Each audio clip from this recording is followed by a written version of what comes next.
E3. Woo! We're back again. The hits keep rolling, people. Let's go ahead and talk about Microsoft. This was actually the first conference that I saw.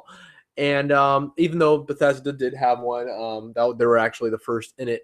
But as far as E3 conferences, I kind of skimmed through that, saw Doom and the awesomeness that is Fallout 4. Doom. Dang. Doom looked really good. Let's just go ahead and mention a lot of fun. Quick lip service to that. It looks. If you like Doom, which I do, it looks classic. It looks like classic for Doom, that. except obviously gorgeous. But yeah. Before we get started, I just have to point out, even though I am a Sony, I love PlayStation 4. I've had all of the other ones prior to this conference. Was probably the most exciting for me. I will go ahead and say this is the best put together conference of this year for sure. The most consistent, had some great announcement, great production, great transition between announcements. Fantastic. And as for my other thoughts, I'll save that towards the end. But let's go ahead and get started. We're going to try to run down the announcements. Indeed. It's not going to be precise order, I'm afraid, but it's going to be pretty close. But let's start off with which one was absolutely first. The Halo 5 Guardians gameplay trailer. It started off kind of with like a little story trailer before the gameplay began. And right off the bat, I'm very intrigued by the story that they're telling. I think that's very interesting. Two sides, like kind of like misunderstood. Yep. Locke and his team hunting down Master Chief. You know what the really first thing I thought of? Of course, I'm excited, and I was so happy to see this. I'm a huge Halo fan. But I was thinking, we had talked before about how cool it would be to play side by side with Spartans. Mm-hmm. You know what? The other thing rocked my brain, and I don't know why I thought about this before, shooting at Master Chief. How insane is it? We were going to be shooting probably at some point at Master Chief. This is true. It's intimidating. Boom. That's intimidating. At least for me, that was like, what? Like, he's destroyed the Covenant and all these people, and now I've got to fight him. I'm dead. That's how I feel. I'm dead. I can't beat Master Chief. Can you just not do it? Can you just stand there and let him kill you? Beg for mercy. I'm on your side. Like, well, that's your choice. The game's over now. If you didn't see the trailer, the reason this occurred to me, in the trailer, you are playing as Locke, and you are kind of guiding your team, and you're tracking Master Chief in this video. And at some point, I'm assuming we catch up with the man. Yeah, well, from what it looks like, you're like right on his heels. Through his carnage, yeah, basically the carnage of him being there. And it was just like, well, what if we catch up to it? What if I have to shoot him? I can't do that. The Green Man gives you a choice: shoot or free. Nah. He's like a family member after all these years. Really good. 14 years trailer. I've been with him. Oh, wow, God, it's been that long. Man. Really awesome gameplay trailer. I was really impressed by it. I like that they got Nathan Fillion. Apparently, I didn't play OTSD, but apparently he was in that. He looks exactly like him. Yeah. Oh, wow. Man. I forgot about that. Yeah. You just mentioned that. Wow. I didn't know, but that's right. That's what I heard. Next up with Halo, like something that they announced, which I think is amazing. Mm-hmm. Warzone. Gosh. Yeah. It's that's like, the next one. Is what, 12v12, but with the bots included on each side. That is like constant battle. AI. That's what I want. AI bosses. This is the thing that one of the many things that excited me the most at this conference. I thought that I was like, oh my God, why didn't I think of that? That is awesome. It actually makes me want to buy the limited edition just so I can get all of the Warzone packs and everything that's included. I don't need the one with Master Chief's like statue, but the one that comes with everything else. Yes, I'll pay $150 for that. Mm-hmm. I will. Really cool. I think it looks awesome. Looks like it'll be just constant chaos, constant motion, if you've constant played action. Titanfall Attrition, it's basically. Have you played Titanfall, Kieran? A little bit. I haven't dived into it, but I played it a little bit and I love the game as is. That it's exact same concept, not nearly taken to this level. Of course, the only vehicles you have in Titanfall are your Titan. Yeah. But Halo, it's sorry to say it's armies. It's two armies against each other, and you can shoot their drones and robots, and they shoot at you. And actually, sometimes they kill me, so they're not unreasonable. But Halo, of course, is taking that to the next level. You earn points, and somehow that helps you against the other team and gives you some kind of benefits.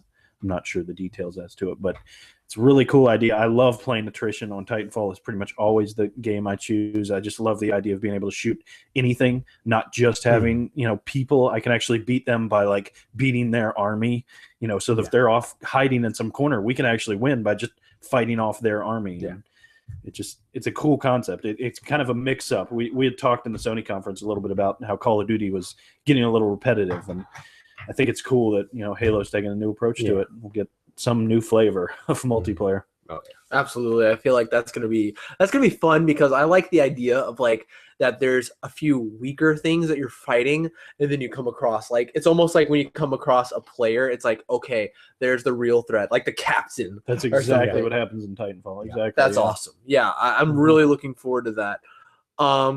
Next up, this is probably the biggest moment. I think a lot of people are really pleased about this. They announced backwards compatibility for the Xbox One. They said they said something along the lines of we had a lot of requests for this and we figured out how to do it. I'm sure. And the way they're doing it seems really sneaky. It's really cool and creative. But what do you like? You put in the disc and it downloads it like an Xbox One game, and you can do all the same stuff that you can do on the Xbox One game, like the DVR functionality, the stop and resume, and something I didn't know. All the online functionality works the same. That's really cool. Yeah. Holy cow. It was one of those. It was one of the things that, like I said, got me excited because I have an Xbox. I have an Xbox 360 and I have an Xbox One. So it's like I have some games that I was just like, well, I don't feel like hooking up my 360 again. Yeah. So I'd rather I'll just play one of the other games. So now having this option, it's like, yes, sweet. Yeah. No unplugging, interchanging anymore. Mm-hmm. So very excited about that. Like how it is to me, it's like, because I didn't have a 360, so it's like, but it still, I have a very archivist mentality. I like going back. I like to know that everything I had in the past is something that I can access. And the easier it is made for me to access something that, I have that, is older technology, the better. I just threw away a bunch of VHSs the other day. And I was like, I wish there was a way to keep it, but there's no easy way for me to be able to watch any of these movies. It's actually a huge pain in the butt. Yeah. Am I ever going to watch these? No. So I threw them away.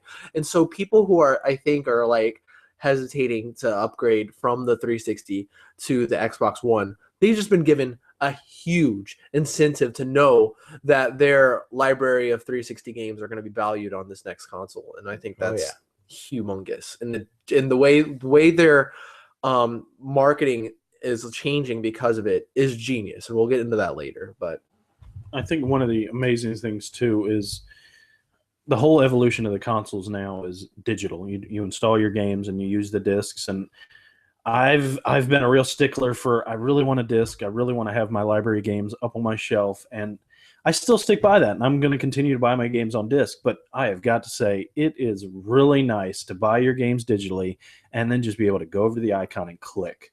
Yeah, instead of having to go there, click, and it says insert this disc. It frustrates me. It saves on loading time too. So I mean, it allows the games to be just run smoother. Mm-hmm. So we have being able to do that with all your 360 games. Yeah, I was saying to be able to scroll over to a screen and just see, here's the 50 games I bought on 360, which I probably have 25 games on 360. It was 11 years probably of me playing that system. Not that long, but at least 9 years of me playing. It's always hard. A lot of games. It's hard to get that mentality that like after I delete something that it's still there. Like it's always hard for me to think that way again because like there's so many games on PS3 that I've downloaded through like PlayStation Plus free thing, and I keep forgetting. Oh wait a minute, because I want to play Tomb Raider, the first one again before this new one comes out, and I was like, oh yeah, I had it, but I deleted. Oh, wait a minute, I can just re-download it. It's fine. Exactly. And that's really cool thing about the digital thing. I'm like you though, Luke. I like seeing them on my shelf. Yep. I'm old school like that. I like being able to have it in my hands and being able to take it to someone else's house. That's something I feel like you can't replicate. But yeah, this is huge news. I think the hard drive companies are going to be selling a lot of hard drives now. No kidding. Jeez. I think I'm going to be investing in a second hard drive. I already have a 1 terabyte. I'm thinking about getting maybe a 2 terabyte. Oh, man. stick it in that second USB port in the back of the console. Consoles are going to be getting bigger soon. They're releasing the terabyte hard and that's console, not and enough. it's going to be a huge sell for that. Just to know that Yeah. all these games are going to have to be downloaded onto that. But anyways, let's move on. Recore is a game brought to us by some of the people who made the Mega Man games.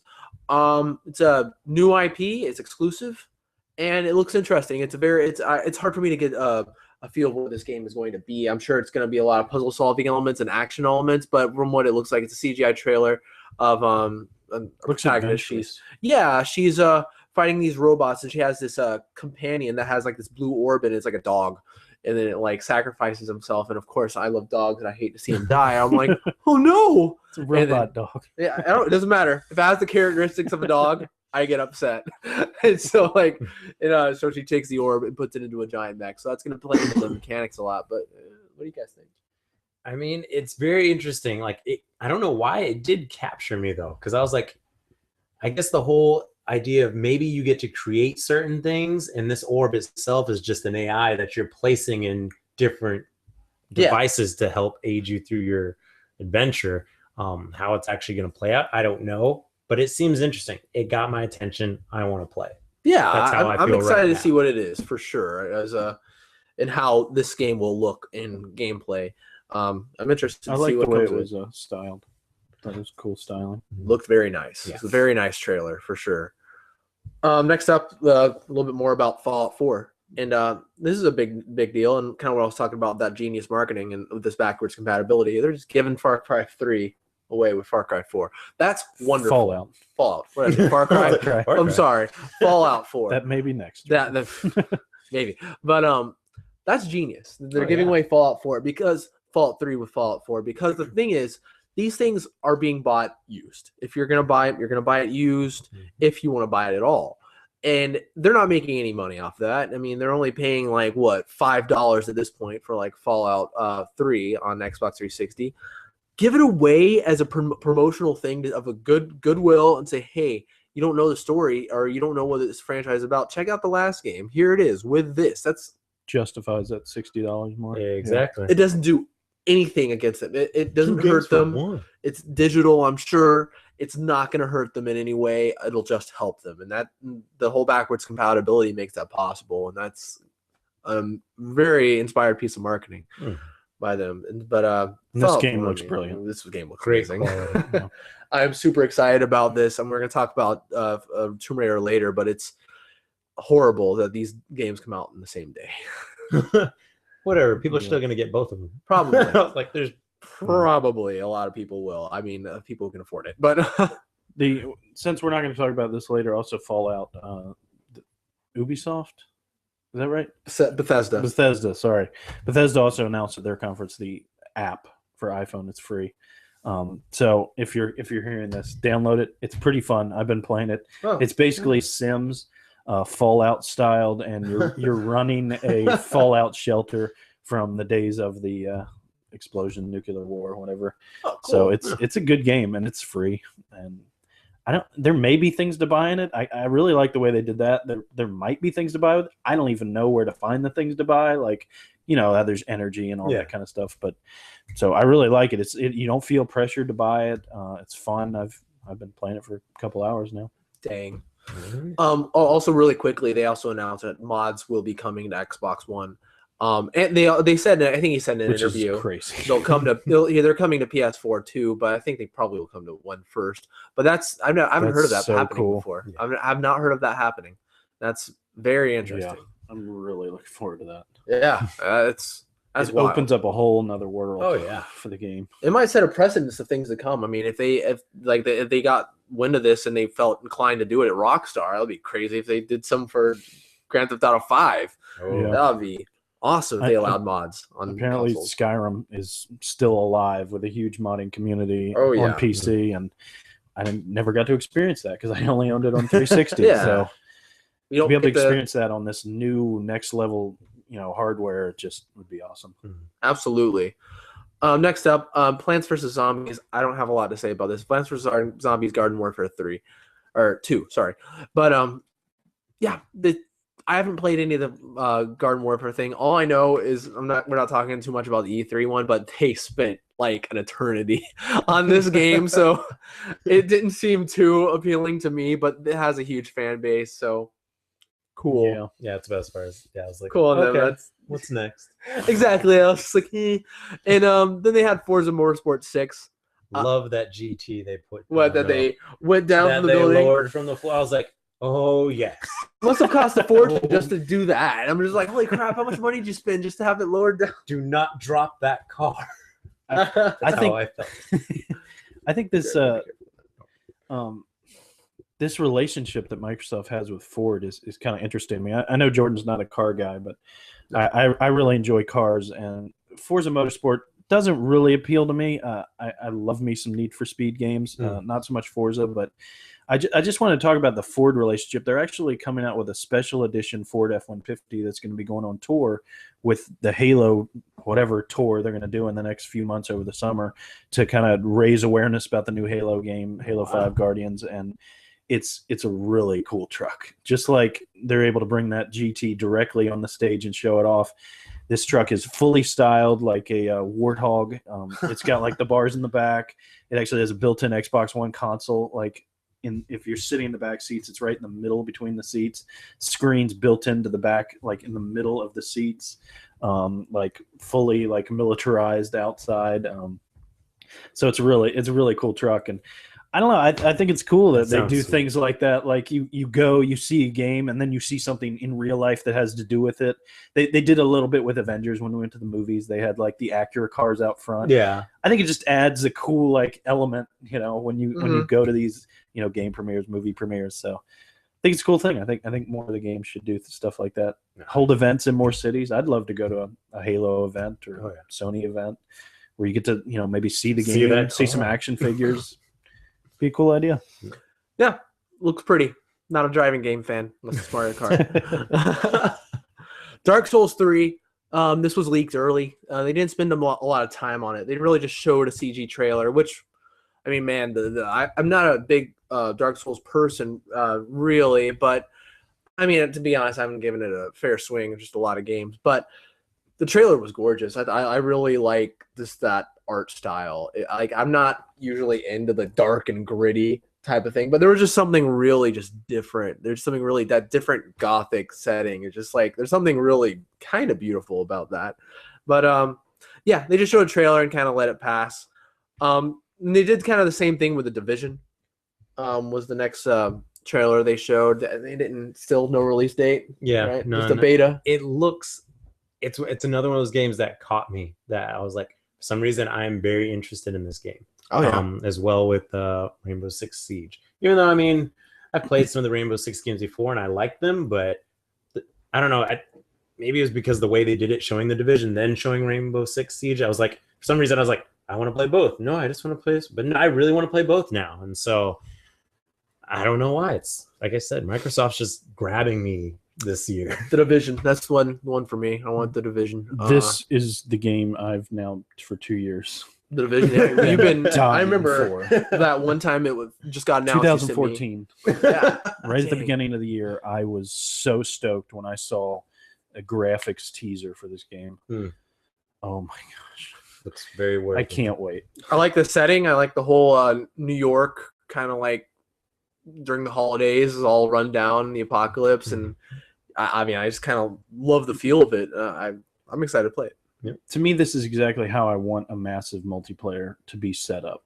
A world, a little bit of No Man's Sky where it's just a huge world you can explore. I know it's not as big as that, but a big world where you can explore. I love that you're on foot. You have your gun. You have, some friends. I don't know if it's mandatory to team up with friends, but just the fact that you can just go out and do stuff, like missions or just freaking explore. Like, it just looks like everything I've ever wanted in a shooting game. It's like so cool. I like that you said on foot because a lot of times when you have the ability to drive in a game, it just nothing against, like, it's good to be able to drive in an open world game because they're huge. But for some reason, like when you're able to drive, it immediately makes the world smaller for some reason. It's the same thing with real life. I mean, when you're walking around your city, like or whatever, like your town just immediately feels bigger, and it's like it's cool that you'll be able to just get the full detail of this world by kind of walking around it. And I'm excited for it for sure. I think it's like what I loved about I Am Legend made into a game. Yes, Oh, yeah. it That's did good. remind me of I Am Legend because that's what I was like, man, it's like this is gonna be pretty intense. Yeah, I'm a man. I have my gun, and I have to figure out this world in front of me. I understand. Rainbow Six Siege, not my kind of game, but I mean it looks nice, but it's not for me. Yeah, I mean I don't have much to say about it. Did it appeal to any of you guys? Definitely. Definitely. I'm excited for it. I signed up for the beta though. But I'm on the waiting list for the open beta, as well. or the closed beta. So hopefully one of us will get into that, so we can have a little bit more to say about. Hopefully you actually. So I'll have to be coming over to play yours. Get more yeah, out if of it. not, you can come over and play the PS4. But yeah, I mean it looks nice. But I like that they emphasize that this is not just a first-person shooter. This is not Call of Duty. no, yeah, strategy. This is bang and enter kind of game. This is strategy. This is full tack gear. Yeah. It's just, to me, it's a SWAT game. Basically. See, and those things, some of the clips they showed of using the tools and managing how you break in and how you go about things, that's what really got me excited about this. That's why I felt like putting Division, then Rainbow Siege, this. They're new takes on things we've seen before. Exactly. Yeah, and I love that fact in Division. Like I don't see I rarely see that like RPG kind of element come into a game like that, and that's what I'm really stoked about that because I like RPGs. But all right, moving on. We had some indie developers come up, Xbox ID, and first one I want to talk about. I want to talk about a couple of them. Cuphead. This blew up on the internet. What I've seen. We saw it last year at E3, and I was immediately like, "What's that?" I love cartoons. Yeah. I love Disney. I love old Disney. I love the look of that. It looks like a 1930s cartoon. Seems ridiculous but fun. Seems ridiculous. Oh my gosh, it looks really cool. Man, I don't even know. I haven't played it. Apparently, it's like really difficult from what I hear. But those games usually are. Yeah, there's indie games. But it's crazy that like when I was a kid, when I was a little kid, I've always like when I played platformers, I always imagined, man, what if this looked like the cartoons that I watched on television, but I'm just playing it. And like I haven't seen like, it's rare that I see like that type of art style of a cartoon try to be mimicked. Just real quick, we're not going to talk about this in any of our press conference talk, but Platinum actually is talking. They're doing this Transformers game. Did any of you guys see any of that?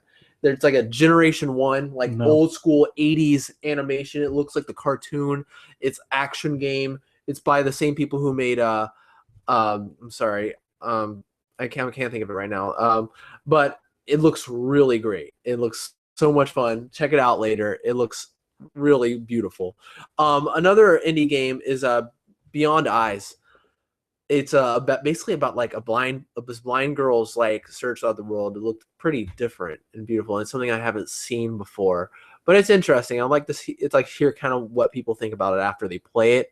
But I just thought it was really different. It was something that Amber was watching it with me, and she was like, that's really different. And I was like, yeah, sure is. I love this era of gaming where we're getting I feel like back in the day in like PS2, we didn't get very many different games like this. And it's just awesome to see like these developers have such a platform to come on and all these. Such an easy way to get their games too. Yeah. It's great. It's really exciting. I love being able to play these games.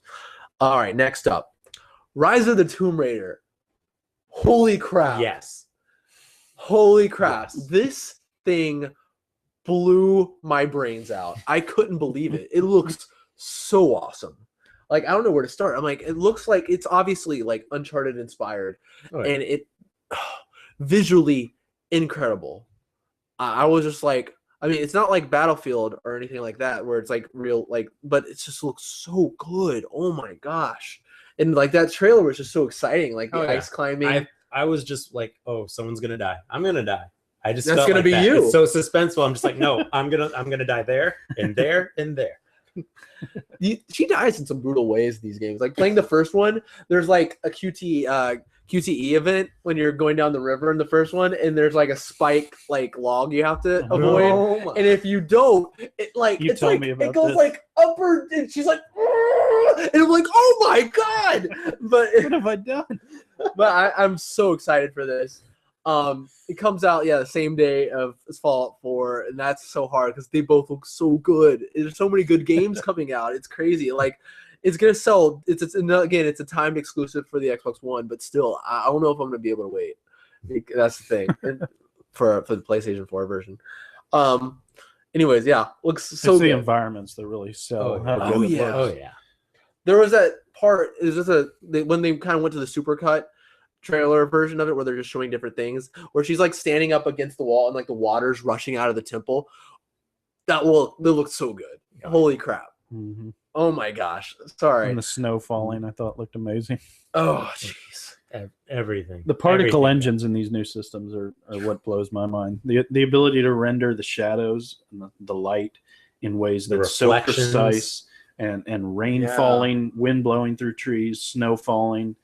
It just comes together to just create such a surreal world combined with virtual reality. I don't know what I'm going to do with myself. Seeing so much going on just on her. difference. Just like all her tools kind of like dangling there. Everything just looked so incredible.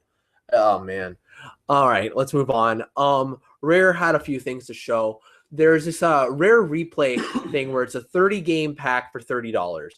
Insane deal right there. Crazy. A lot of these games, it's funny because I was like, oh wow, look at all the old Nintendo games. Exactly. But like still really good. A lot of them are fantastic. The Banjo-Kazooie, Banjo-Tooie. Mm-hmm. We have a lot of the older ones like Conker's Bad Fur Day and Battletoads, Blast Corps. There's a lot of them, and for $30, what a deal! That's I feel like that this whole retro thing where to play old games, you have to play such a price, and this digital age that needs to go away. And I keep thinking that things like this need to be released. Why are we paying so much so we can get a hold of these games? The old release them. Download store where you pay money, just like the Apple Store on the phone. That would be amazing. Yep. You look up old games on your phone and like what they cost to get like a physical version. It's an arm and a leg, and it's crazy. And this needs to end. And there's digital copies that these people have. Why not make money off of it? Oh yeah. Think about how many retro games you'd have in your library right now if you could buy them. There's certain games it's just like, I want that game. I want Halo digitally on my Xbox One. Yeah. I'm not going to be able to have that unless I throw in the Master Chief Collection, which is great, but why can't I have just that game, or Perfect Dark? I mean, now we have a way of doing it, but I couldn't play that game before. Like, I don't have an N64 to plug in and play, This sort of thing needs to be continued, needs to be encouraged for developers to release their games like this, because there's games that need to be played, and it's not easy to do it. And it's good for the developer. It's good for the platforms that's released on. It's just good for, I think I said this earlier. I have this archivalist mentality where I want to go back. And I want it to be made easy for me. And stuff like this just helps. So I think that's really great. I feel like it's Rare's way of saying, hey, sorry we've kept these games away from you for so long. Sorry, we haven't been doing anything for the past 5 years. I wish more developers would say sorry. Sorry, here's all these games. And so we have a game that actually Rare is putting out, a new Rare game called Sea of Thieves. Pirate MMO. Looks good. I'm not really sure what. It's kind of like just a little walk in the world. You just showed him kind of looking at in the island, picking up treasure chests, see a few people, then he goes on the water, and that looks really good. That looks great. That water looks awesome. Oh, yeah. And getting in a ship battle with another ship looks really cool. Cannonballs going everywhere. I mean, it looks fun. I mean, I don't know. I mean, I don't really know what to think of it quite yet. All I know is it looks cool, and that's a good idea. I like the idea of being on the open sea. That's always been an idea that's intrigued me. That's why Wind Waker is one of my favorite Zelda games, because I just like shoving out and it makes you feel adventurous. But I don't know. I mean, I just kind of need to know what else the game kind of has to offer, but it looks great. I mean, it seems to me like it's a World of Warcraft sort of massive game, but completely open, almost like a Second Life version, where it's just kind of, you do what you want. You live your pirate's life. Island on sea.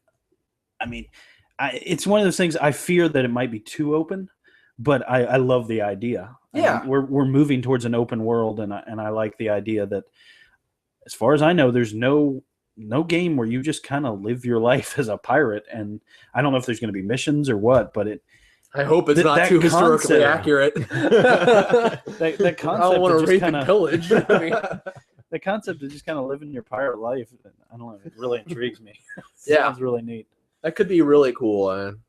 We'll see. What is it? Didn't they?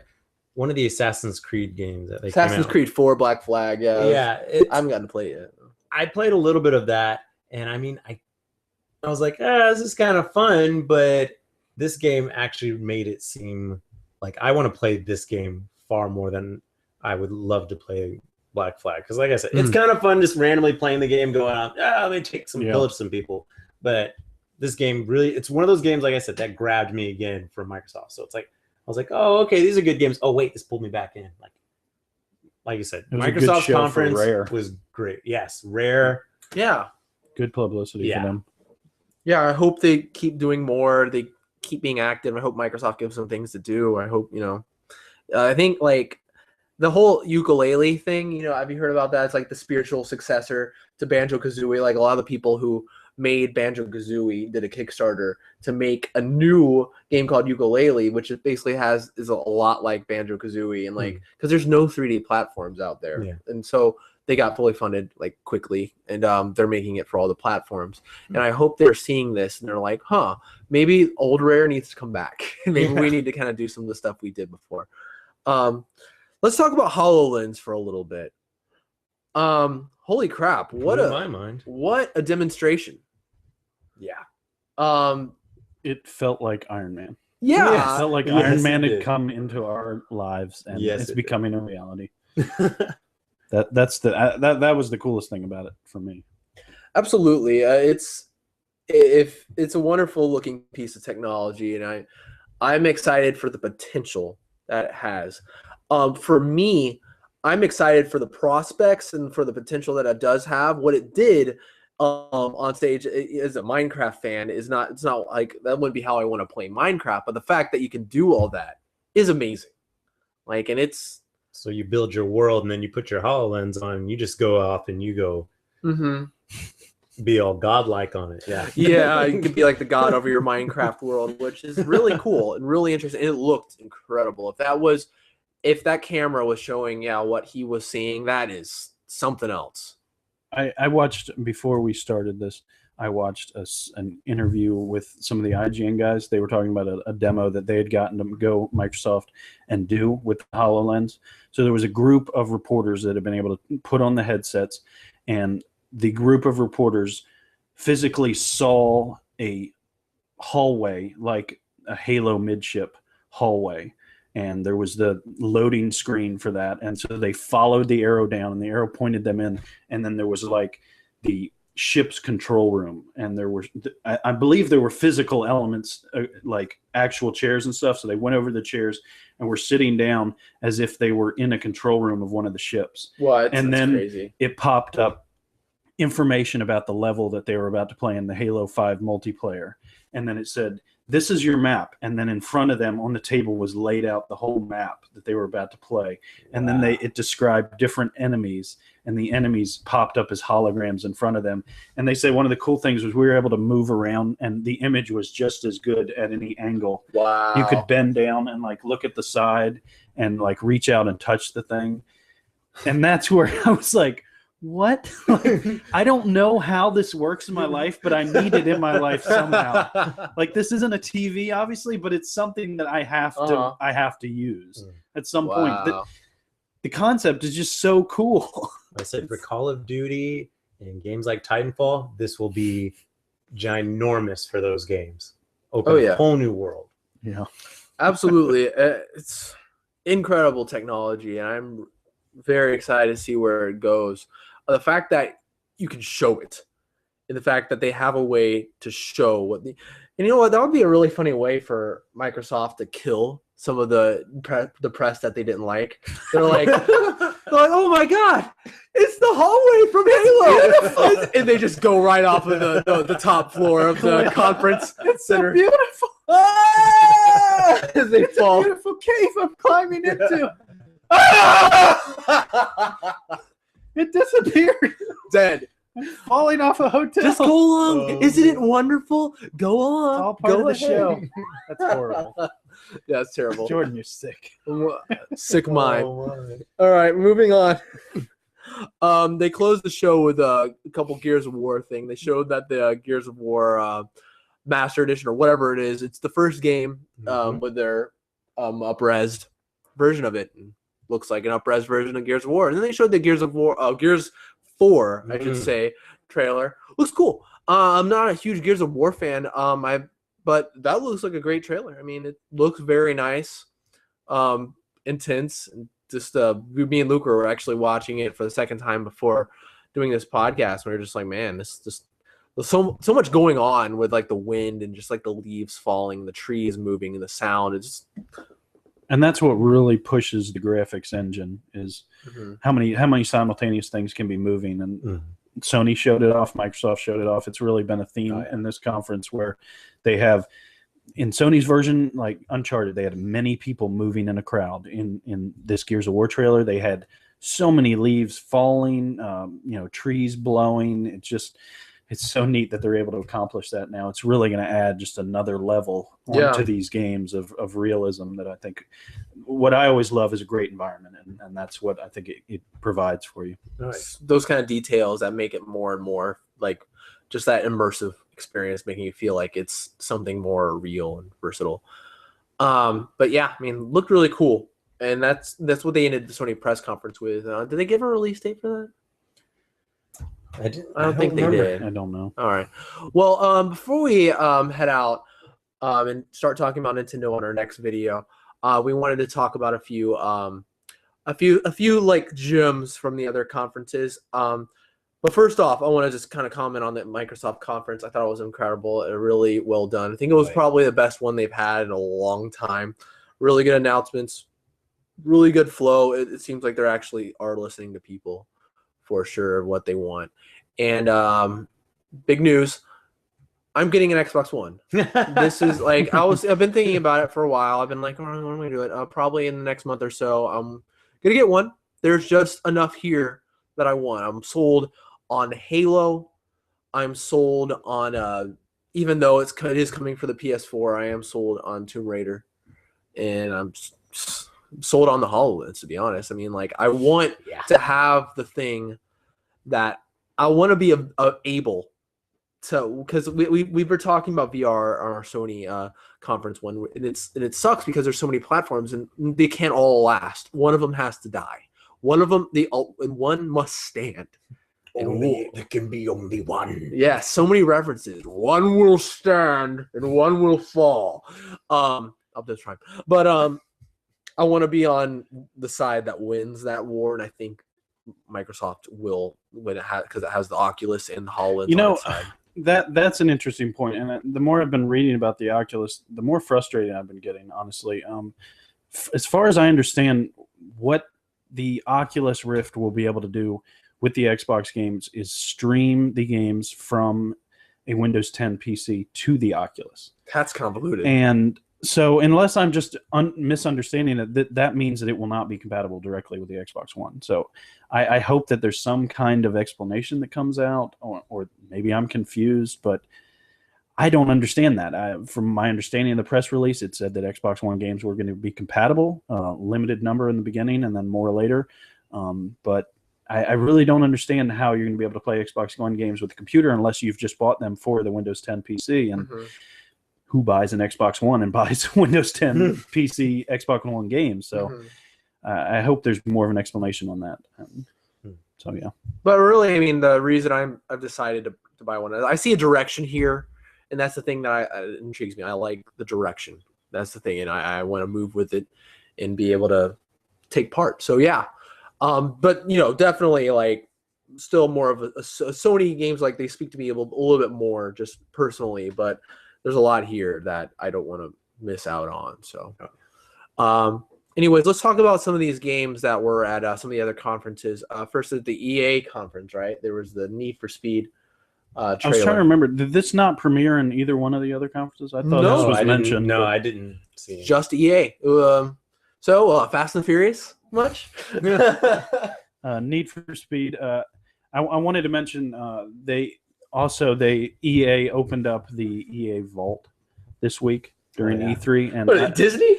The EA Vault is the subscription based. Oh, okay. There's about 10 games in there, and you're able to play them under, I don't know, $10 subscription a month or something. And they opened up almost all the games. There's like 2 or 3 games that are exceptions, but most of the games are opened up. And unfortunately, you're not able to just click and play them. You have to download them like normal games. I guess that makes sense, but I wasn't expecting it. Anyways, so I've been taking advantage of that, and I got to play the Need for Speed Rivals game. I've been playing it for a couple days now and really enjoying it. I'm not sure why it didn't get a lot of attention. I certainly can see where it may be lacking in some areas, but it's a very fun game. And from what I've heard of this Need for Speed game, it's basically Rivals made more into an underground, Need for Speed Underground styling, and done much bigger. They said that the worlds were twice as big as Rivals. Ooh. And I really enjoy Need for Speed. Need for Speed Underground, I think, is my favorite racing game of all time. I love being able to drag race. I love being able to fully customize your vehicle. That's one of the things I don't like so much about Forza. It's not, a highly customizable street car. It doesn't feel grounded. It doesn't feel like I can walk out to this car and have fun on the streets. It's not really mine. I'm just borrowing it from somebody. So yeah, I'm excited about this one. It looks very nice, that's for sure. I love, it just looks great driving. It looks really fast. It does look fun. I'm not big on Forza, and I probably won't play that or Gran Turismo that comes out, but I will give the Need for Speed a try because that's more arcadey. I like wild ones that are just like fun and zany. I don't like the technical racers, but that's one interesting thing. Criterion has taken over the Need for Speed game, and it's really added a Burnout style to it. So if you did like arcade, it's going to be even more arcade than Underground was. I can't remember the developer who did the Underground Need for Speed, but it got handed over to Criterion for the last 2 games. So the styling has become a little bit more arcadey. Accidents are more of part of the gameplay, and you earn speed points for accidents, so it's actually encouraged, whereas before it was not. Not good life lessons at all. Not at all. All right, so holy crap, Just Cause 3. We have to talk about Just Cause 3. If you haven't seen anything for this game, Carrie, this is a fun station. You really should see this game. I've played Just Cause 2 a lot. It was free for a while. I'm going to go back and play a little bit just to get my heart ready. It's coming out soon. It's coming out on December 1st. This is a Square produced game. And man, just this game where you can go around this world any which way. It's like, think of everything you'd ever want to be able to do. Yeah. That's what you can do. Okay. Grand Theft Auto, except there's the story is the main focus. The main focus of this game is you're on a point, and it's this island or these islands. They're ruled by a dictatorship, and the only way to stop this dictatorship is to cause destruction in all of his facilities. This guy is an action hero, and by the way, this game gorgeous, beautiful. Oh my gosh, it looks so good to me. And this guy, he goes rolling around. He has a grappling hook. First of all, you start off by jumping out of an airplane. That's one of the cool things. Yeah. You skydive into the island. Infinite parachutes. Sweet. Wingsuit, where you can basically at any moment fly. You just lift your arms and start wingsuiting. We're gonna watch this after we talk, and you're gonna be so excited for this game. I am constant grapple hooks. Yeah, grapple hook anywhere you can sling yourself with over buildings and cars. Infinite C4, and you have a bunch of guns at your disposal, and you can drive cars, planes, all that stuff. Awesome. And everything's destructible. Even the cornfield lays down as you drive through it. Oh, it looks so good. Oh my gosh. They're just having fun. You can tell these guys know what game they're making. They're like, this is an action game. You're an action hero. All the stuff you see in these action movies, you do all the time. It's not like you go through a bunch of boring missions and then there's this is the good one where you do something actually. It's every one. And it's so much fun. And it's just your world to explore and to destroy and to just have a fun time in. And this looks like they're taking everything from 2, everything that 2 did right, and just making it's like that game on crack. And that game was already on crack. So it's just so much crack that it's going to have an overdose by the time Just Cause 4 comes around. So whatever. I don't know. Okay, real quick. I don't support all this crack. We don't do crack. We're not supporting drugs. Kids, not wrong kind of stay crack. away from that stuff. Play video games. Don't Play do crack. Yeah, play Just Cause 3. That'll be better. Much Play better. Crackdown instead. That's the kind of crack you want. Yeah. Lastly, because I feel like we can just get all the side stuff out of the way of all the the third party press conferences. Square Enix had their press conference, and I was waiting with bated breath. Kingdom Hearts 3, Kingdom Hearts 3, Kingdom Hearts 3, and they announced Kingdom Hearts, the mobile game. And I was like, eh? And there's a mobile game. Yeah, there's a mobile game coming out. And then the guy came on stage and he was like, but I think this is what you guys are really here for and want to see. Kingdom Hearts 3. They went to a little an interview with a guy from Disney and a guy from Square, and they were talking about what they were doing, and they were talking about this Tangled level because they just want this is one of the many Disney worlds. I'm sure we'll see. And so we see some gameplay.